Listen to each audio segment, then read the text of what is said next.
When you picture an atom, you might picture it like this: a positive nucleus with negatively charged electrons orbiting around the positive nucleus. After all, we always talk about electron orbitals, so it seems natural to picture them orbiting.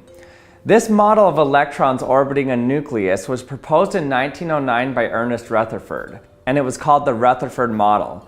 He said you can picture an atom kind of like a mini solar system, with a high-density nucleus at the center and the lighter electrons orbiting at high speeds around the outer edges. But there's a major problem with this view. If an electron's orbiting, then it has a constant centripetal acceleration. And when a charged particle accelerates, it gives off radiation, so it loses energy.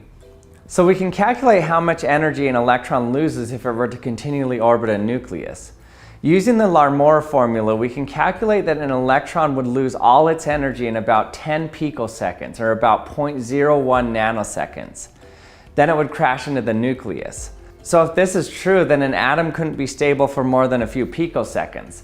But obviously that isn't true, since you're made of atoms and you're more than a few picoseconds old.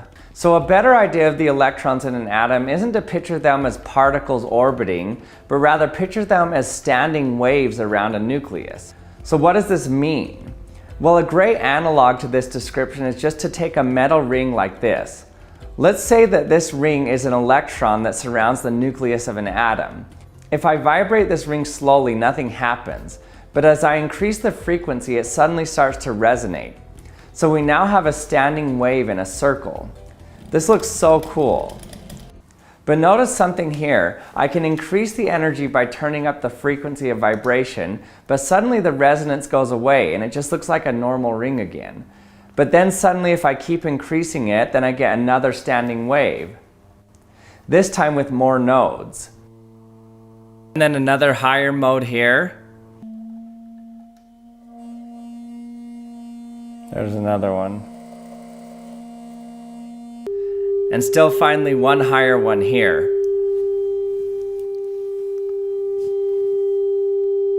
Notice that I don't get any standing waves in between these frequencies. So there are only certain energy inputs that are allowed in order for standing waves to occur. For a standing wave to form in a circle, an integral number of wavelengths must fit within the circumference. This means that only some discrete wavelengths are allowed to form in a circle of a given radius. What's happening here is exactly what Niels Bohr proposed is happening in an atom.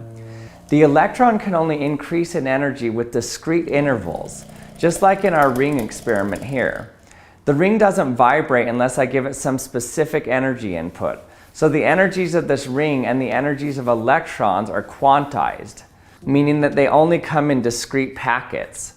So they found that it's necessary that electrons move to different vibrations through quantum leaps. There's no smooth transition from one vibration to the next. They jump to different vibrations that we still call orbitals, even though nothing is orbiting. The resonant frequencies of an electron look like this. These are the possible orbitals of an electron orbiting around a proton. But that leads to another question. In this experiment, we have a ring vibrating. But in the case of an electron, what's actually vibrating? And before we continue, I'd like to thank the sponsor for this video, BetterHelp. These last few years have been difficult for everyone, and one of the most important things you can do in times like this is to focus on your mental health. BetterHelp is the world's largest therapy service, and it's 100% online. With BetterHelp, you can tap into a network of over 25,000 licensed and experienced therapists who can help you with a wide range of issues. To get started, you just answer a few questions about your needs and preferences in therapy. That way, BetterHelp can match you with the right therapist from their network. Then you can talk to your therapist however you feel comfortable, whether it's via text, chat, phone, or video call. You can message your therapist anytime and schedule a live session when it's convenient for you. If your therapist isn't the right fit for you for any reason, you can switch to a new therapist at no additional charge as well.